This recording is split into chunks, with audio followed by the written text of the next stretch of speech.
Hey guys, it's Coach Allen, and now I want to talk to you about your post-game routine.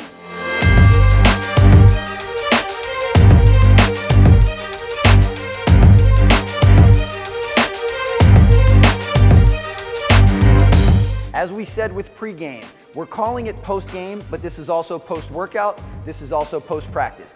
Anytime you exert yourself physically and mentally, we need to make sure that you are ready to recuperate afterwards. And it's so important. I would say one of the biggest differences between the best and the rest is the attention to detail that they give during their rest and recovery and after they exert themselves during a practice, a workout, or a game. So if your game just finished and your coach is talking to you and tells you everything that you guys need to work on, that's when the post-game actually starts. First and foremost, you need to make sure that you refuel and rehydrate your body. If you played as hard as you were capable of playing, regardless of how many minutes you played, you've exerted a ton of energy. So we need to make sure that you start to refuel at that point. And refueling is going to make sure that you're eating healthy foods and you're drinking a ton of water. Whether or not you choose to use a sports beverage like a Gatorade or a Powerade is completely up to you. But the most important part is you're going to refill the water and the nutrients that you lost and expended during the actual workout. You also need to do something to help take care of your body. So we need to do some post stretches.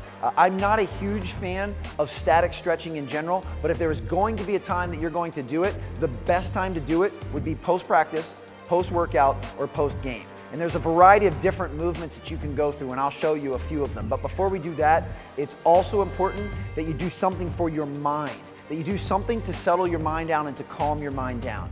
I'm not a big advocate of reliving what you just did during the game because your mind is still in a very emotional state, and I don't want you to have a biased view of what you just did. Whether you played well or you played poorly, whether the team did well or did poorly, I believe in getting away from it for the night and then actually being able to look at it with fresh eyes the next day. So you don't need to relive every play, good or bad, in your head, and you certainly don't need to watch film that night. You need to do something that's going to calm your mind because you need to make sure that you get a very good night's sleep. Now, as far as some of the movements that we can do, a lot of it will be floor-based. So we're gonna get down and we're gonna go through a variety of different, we'll just call them stretches for lack of a better word, to make sure that we're keeping all of our muscles loose. We can also do some stuff with a foam roller, and then techniques like ice baths are great to use as well. So I'm gonna go ahead and I'm just gonna have a seat right here. And the first thing I'll do is I'm gonna hug both knees into my chest.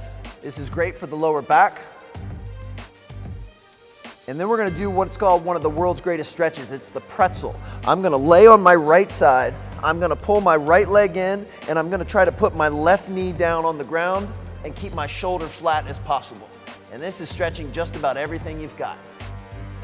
As far as sets and reps are concerned, you can hold these for anywhere from 15 to 30 seconds and do 2 to 3 rounds. I would obviously do the same thing on the other side. Then we can actually flip over to a face down position, and we can do what's called a Cobra Stretch. So we're gonna make sure we stretch out our abs, make sure we're stretching out our core, great for the lower back. And then I can take that, what's called a down dog. If you've done any type of yoga, you'll recognize this position here where I'm trying to make a triangle with my body.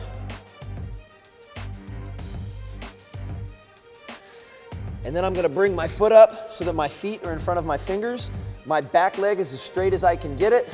And I'm simply, if my left foot's forward, I'm gonna raise my left hand to the sky.